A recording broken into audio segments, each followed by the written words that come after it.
gold was supposed to back the dollar. Leaving the gold standard was the most costly mistake we ever made.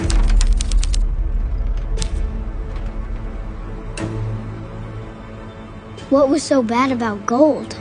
It kept them honest, but they wanted power. You know, kid, folks today think this is just how life's supposed to be. What do you mean? Back in my day, one job could feed a family. My mother stayed home, father worked, and we ate together every night. Didn't realize how good we had it. After the World War, they promised gold-backed dollars, but they broke that promise. They printed paper backed by nothing, funded wars we couldn't afford and shouldn't have been involved in. But France caught on and sent a warship to get back their gold. Truth is, if more countries followed, our vaults would be empty and game over. I have directed the Secretary of the Treasury to take the action necessary to suspend temporarily the convertibility of the dollar into gold. Turns out, when you fake the money, everything else follows, and you screw the next generation over. And it snowballs, kid. Prices shot up, paychecks didn't, life got tougher, and nobody knew why. We tried raising our kids the old way, but we didn't have the time or the money. So you outsourced parenting? Yeah, I guess you could say we did. Government schools raised them, and the TV taught them bad morals. They learned debt, not savings. Bought houses they couldn't afford. Played video games. Gambling, antidepressants, and crimes. Families fractured. Divorce rates doubled. Birth rates plummeted. Things got so bad, people started financing Chipotle. Financing a burrito? Yeah, it's getting bad. Obesity. People eating cheap slop instead of real food. We got softer, sicker, and lazier. A nation in decline. But it didn't happen overnight. When Nixon left the gold standard, we traded sound money for a lifetime of debt. How will they ever pay it back? I don't think they plan to. Both sides keep spending like there's no tomorrow and leaving the bill to your generation. We didn't get it right, but you've still got a chance. So, take the reins, kid. Hold your ground and don't give up on sound money. Created in 1982, that city-state is called the District of Columbia and is located on 10 square miles of land in the heart of Washington. The District of Columbia flies its own flag and has its own independent constitution.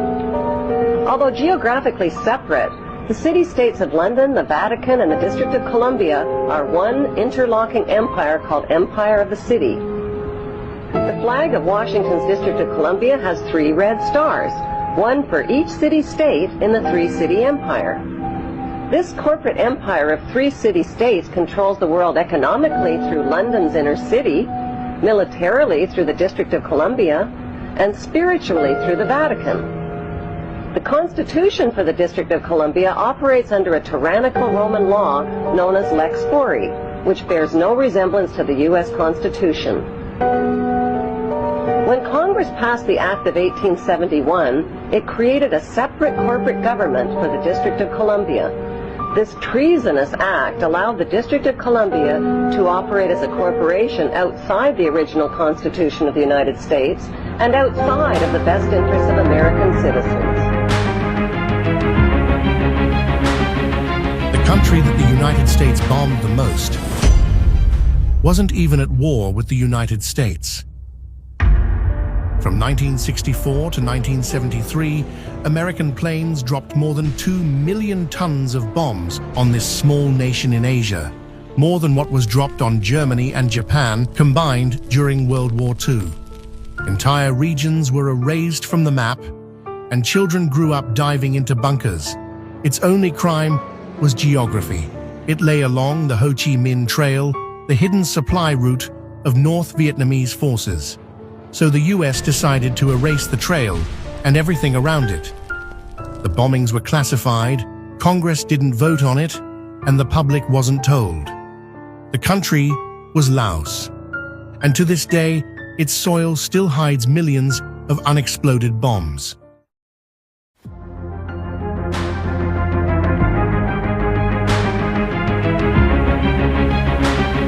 In 1789, America called things as they were.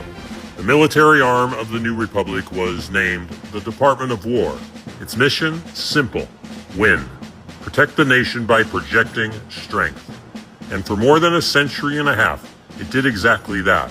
From the War of 1812 to the Civil War, from the Spanish-American War to victory in World War I and World War II. But in 1947, politicians thought the word war sounded too harsh for a new era of global diplomacy. They split the old War Department into the Army, the Air Force, and the Navy. And in 1949, under Harry Truman, Congress gave it a softer name, the Department of Defense. A rebrand, not a transformation. Because America didn't stop fighting. Korea, Vietnam, Iraq, Afghanistan, call it defense all you want. The mission was still war. And that's the point. Defense may sound noble, but victory requires offense. No football team wins with defense alone. Power is projected forward, not by hiding behind euphemisms. Because the truth is, they only changed the name, not the reality. And perhaps that's why Donald Trump is now proposing we return to the original name, the name America carried with pride from 1789 to 1949, the Department of War. My friends, we are all anonymous, and we believe power speaks loudest when it is honest.